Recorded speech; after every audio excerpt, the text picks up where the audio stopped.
This could be a bit of an awkward video, because on Saturday I felt like there was a bit of a smear campaign going on against Kyle Macaulay, that preparation for the blame game for the board was underway. A series of articles came out regarding West Ham's lack of transfer activity and talking about Kyle Macaulay. The headline was about how Macaulay needs to pop his transfer cherry and stuff like that. And it felt like the blame game was already underway, that Kyle Macaulay was being thrown under the bus. And this is nothing new with this board.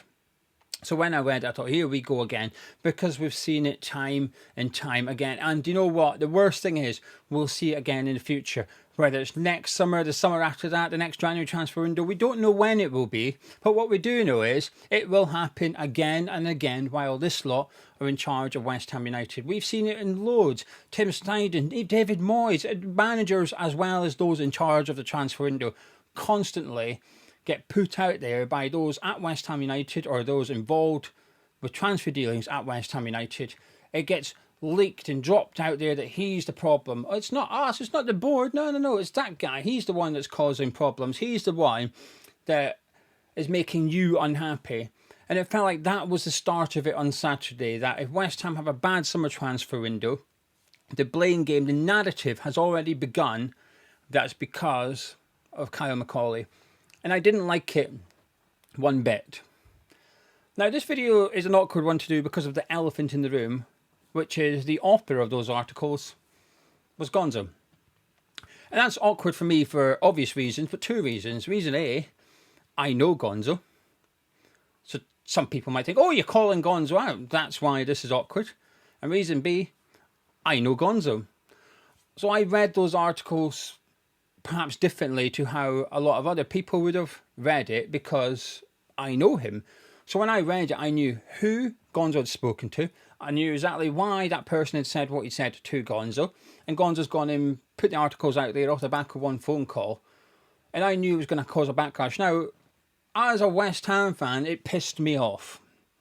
As Gio, the Hammers Chat guy, I thought, oh no. I thought this is an own goal by Gonzo. I thought Gonzo's messed up. I thought this isn't going to go down well, because I know how it looks as a West Ham fan. And most people don't know Gonzo personally. You might watch his videos, you might know him personally, but most people that read that website will not know him personally. So they will read it black and white. So when he got a lot of backlash over the last couple of days, and I completely understand why. I don't blame those people, and I have a lot of sympathy for Gonzo. And hopefully this video I'm going to cover both, because there is two parts to this. There's the articles, there's the messaging. I don't like it. And then there is why I think Gonzo got it wrong. So it's going to be a bit of a long-winded video, and hopefully you stick with it, because you kind of need the second part to make the first part make sense. And I appreciate some of you might think, oh, well, you're just defending your mate. Well, no. Yes, I know. Yes, I am going to defend him a bit, but it doesn't mean I'm okay with the articles. I am not. I'm pissed off with them, because that website is something. This has happened time and time again. Right, we'll get into it in a second. Before we do, if you're new to the channel, please do subscribe. About 1/3 of you who are watching this have not subscribed, and a lot more of you will think, I have subscribed, but you actually haven't. So do just double check. Just underneath here, there's a big button that says subscribe. Just make sure you subscribe, and also do drop a like on the video as well by clicking that thumbs up button. We can get 1,000 likes. That would be tremendous. The last few videos, you guys have been dropping more and more likes on it. It increases the views. It helps the channel out. So massive thank you. I appreciate your support. Right, I'm going to deal with the articles, then Gonzo. Claret and Hugh has always done this, in my opinion. Claret and Hugh has always been, how I view Claret and Hugh, as a mouthpiece for the board. That's why I have nothing to do with it. I don't write on Claret and Hugh. I read it occasionally because they do speak to people involved at West Ham and behind the scenes at West Ham. So information does get relayed from Claret and Hugh to the fan base. I may not like the messaging, but it's reliable in that sense. There's only 3-4 people maybe that speak to people at the club and get really solid information and put it out there to the fan base. Claret and Hugh is one of them. But I think for years, since I've been a West Ham fan and known Claret and Hugh existed, I've always seen them as board propaganda. I've always seen them as a mouthpiece for the board. Oh, Mr. Sullivan, what do you want us to put out there? Yeah, we'll put that out for you. That's how I always viewed them.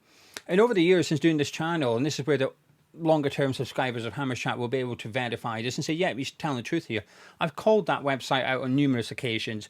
It's caused gonzo problems, funnily enough, because Hugh would put up an article, I'd do a video saying, that guy, what's he doing? What is he doing? He's spinning bullshit for the board, blah, blah, blah. I'd call that article out.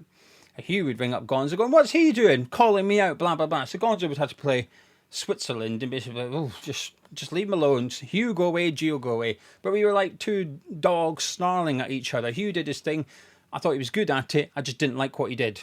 I didn't like it because I felt at times when you do this, you have to choose between, sometimes you will have to choose between being a West Ham fan and being a content creator, because we will get told stuff. Like, I could get a message from someone that says, oh, this is going to happen. I'm like, whoa, that's not good. I'm not putting that out there.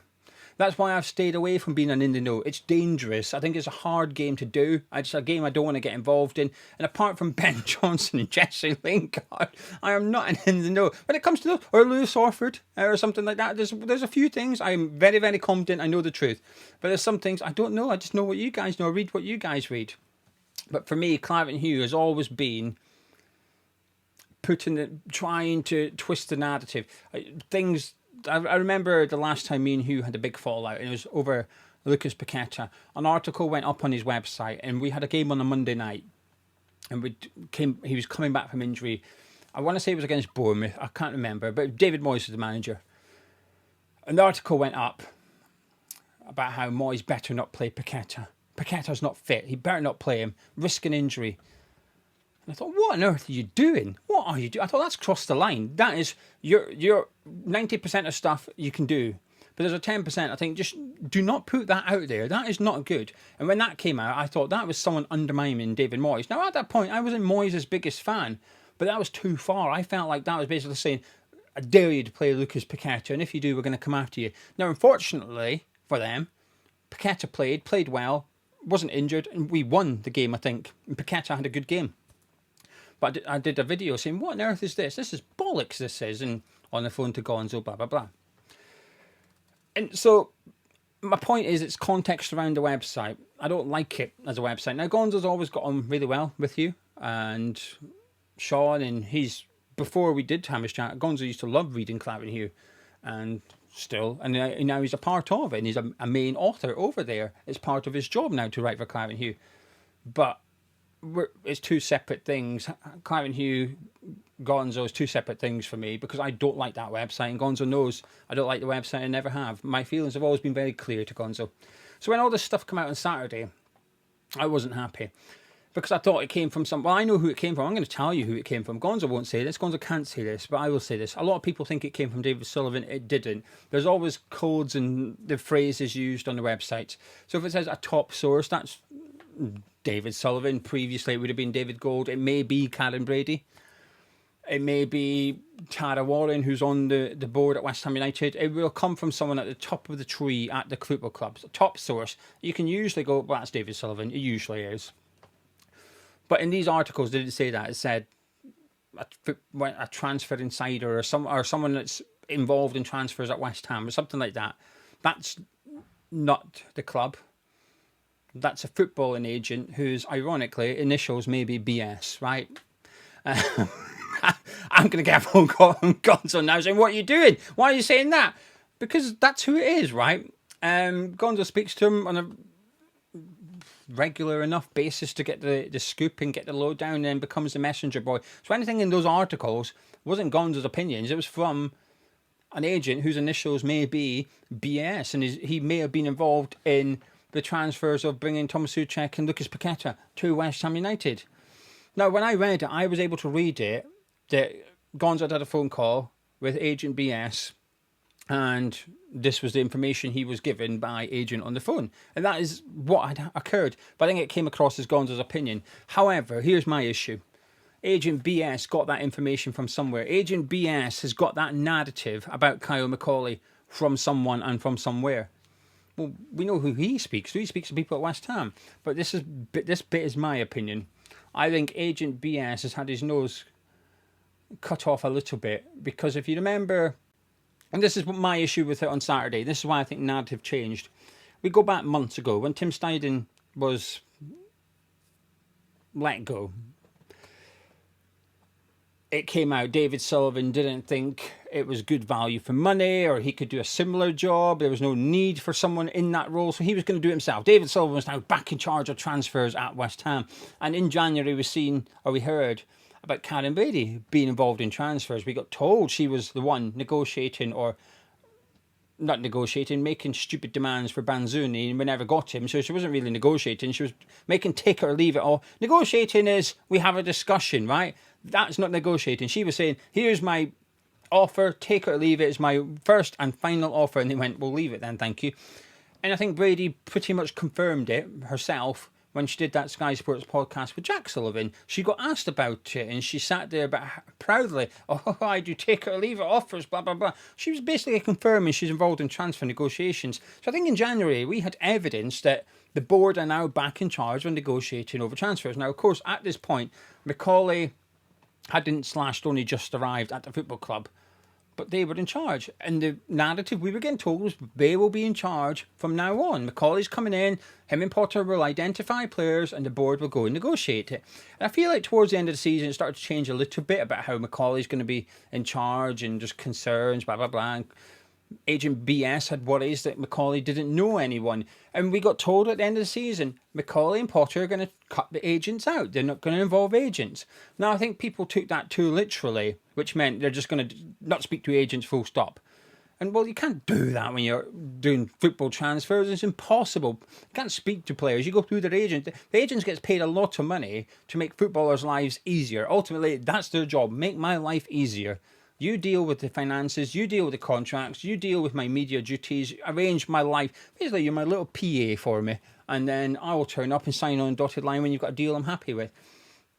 So they're not going to cut agents out. I think what it meant was we're going to cut out agents who may have initials WS, one of them being an item, a little shaker you may have in your kitchen cupboard, and the other one, your place of residence. Him. And the other one, Agent BS. I think WS and BS perhaps might have found out that they're not going to be as heavily involved in transfers at West Ham during the summer transfer window. And I think that's where noses have been put out. I don't think he likes it. I don't think it's gone down too well. That slice of the pie you used to rely on or have, you're perhaps not getting it anymore. This is just my opinion and my interpretation.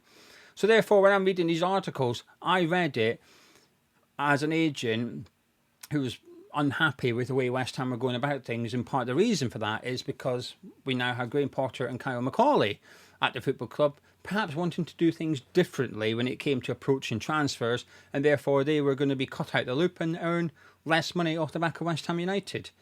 So when all this stuff came out, I didn't read it as Sullivan, I read it as Agent BS being pissed off. And I'll tell you what happened. Gonzo had one phone call, and Hugh always told Gonzo, off the back of one phone call, make sure you get like 3 articles out the back of it. And I think that's one of the things Gonzo got wrong, because there was like 3 articles back to back off the back of one phone call, but made it look like it was a continuation of pounding beating Kyle Macaulay up.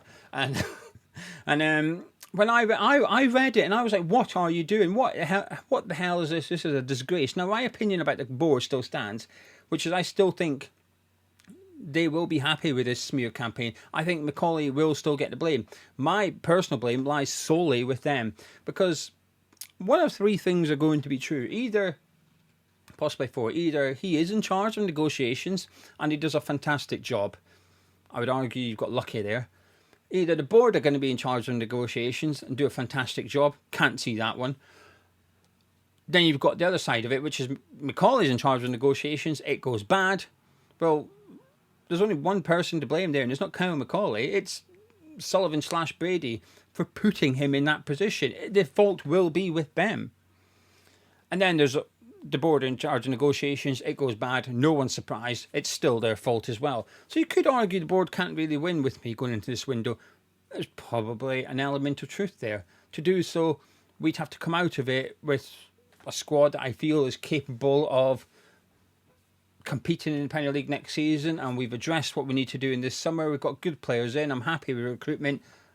Great, let's go. And I will give them credit if that happens. I will say, well done, board. You've done good. We've had a good summer transfer window. At this point, I don't believe that's going to happen. But what I do believe will happen is that if we do have a bad transfer window, if we do struggle, if it is a slower start than anticipated, I think the blame will continue to get shifted towards Kyle Macaulay and be like, it's this guy's fault, human shield, because that's what we've had for years at West Ham. We've always got someone that we can blame. We've always got someone that we can contact our people and say, hey, this guy's not doing his job. Put that out there. Let the West Ham fans know this guy ain't up to it. He's the one causing problems, because it's something that's happened for years and years at West Ham United, and it's something that Claret and Hugh have done for years and years. Before Gonzo even wrote for them, when it was Hugh, it happened time and time again under him. And I didn't like it back then, and I didn't like it this weekend. Now, I've spoken to Gonzo, and I've told him I didn't like it. I've told Gonzo I read it the same way as everyone else. So he was confused. He said, what? I didn't mean it like that. What's going wrong? And I've had to try and explain to him, this is how it comes across. It comes across as a smear campaign about Kyle Macaulay. Now, this is where I know Gonzo, so I know his opinions about the board, and it doesn't marry up with those articles.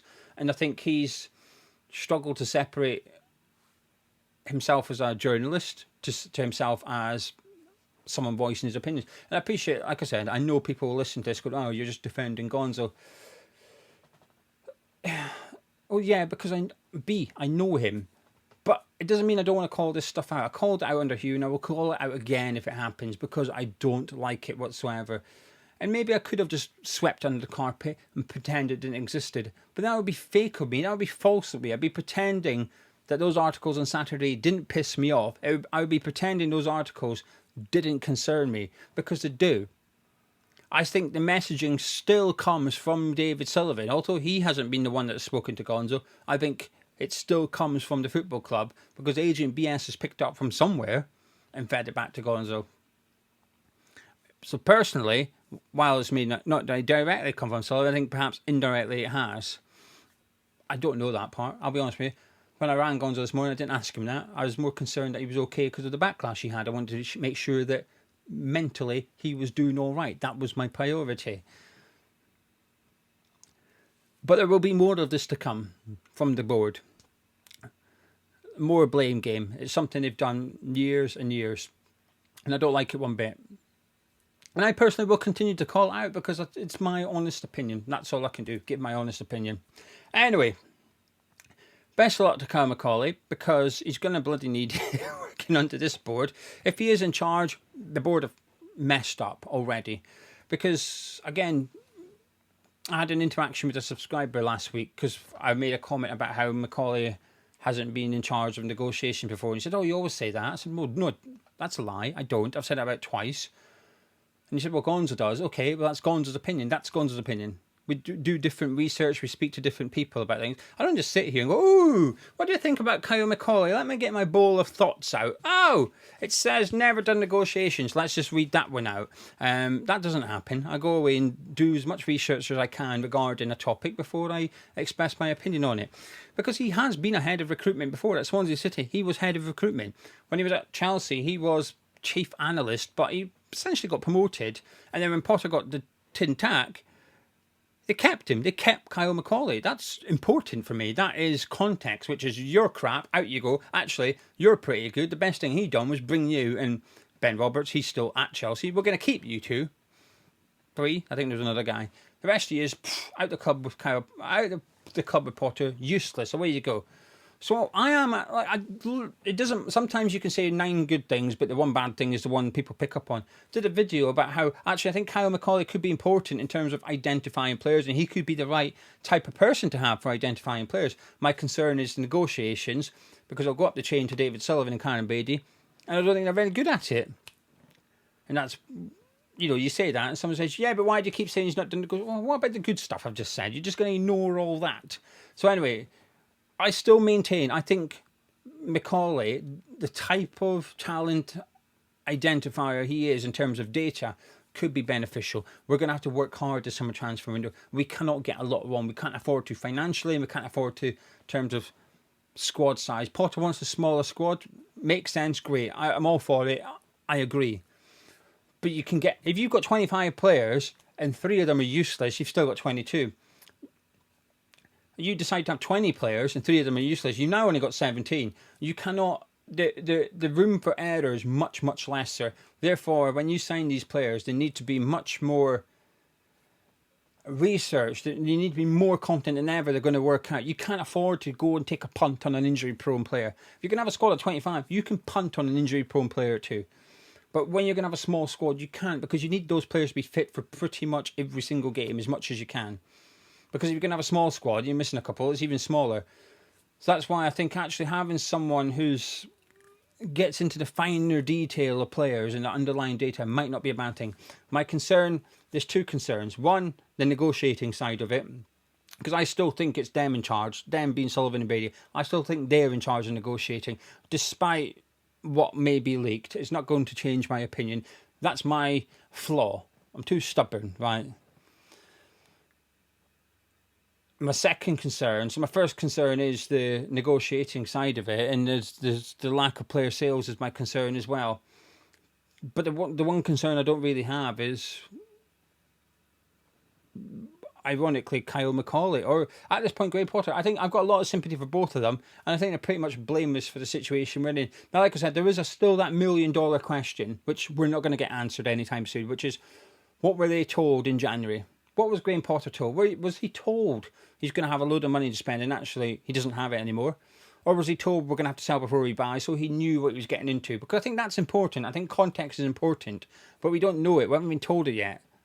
It would just be speculation and guessing as to which one actually occurred. But what I do know is the situation we're in is not good. And what I think doesn't help is articles that came out on Saturday does not help. And that's the second thing I was going to say, I'm sure of. One, negotiations. I'm sure we're going to struggle with negotiations because of that lot. And two,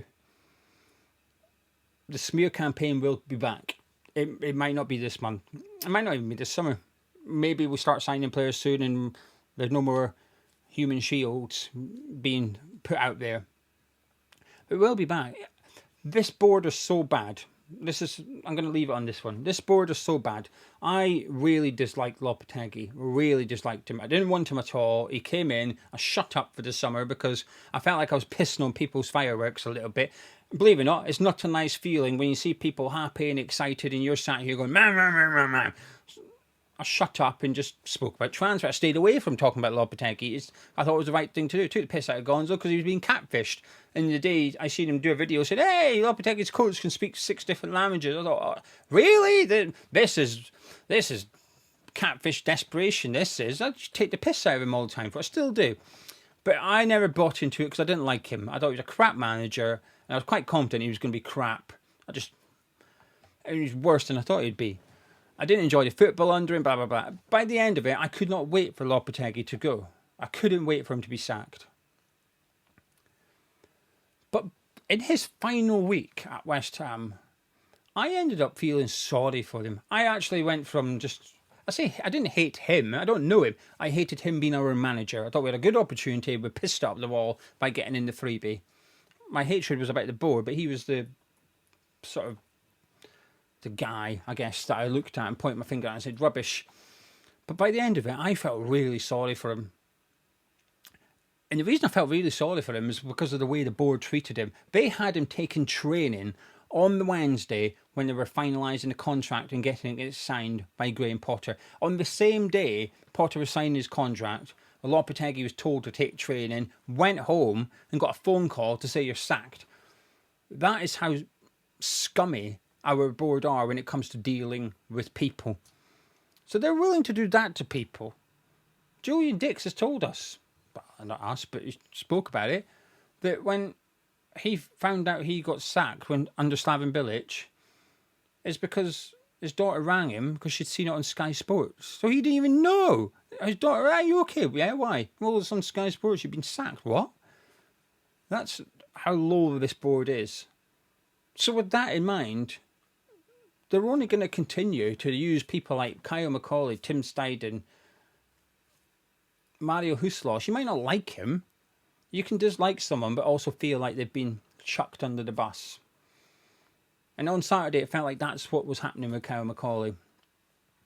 And I didn't like it one bit.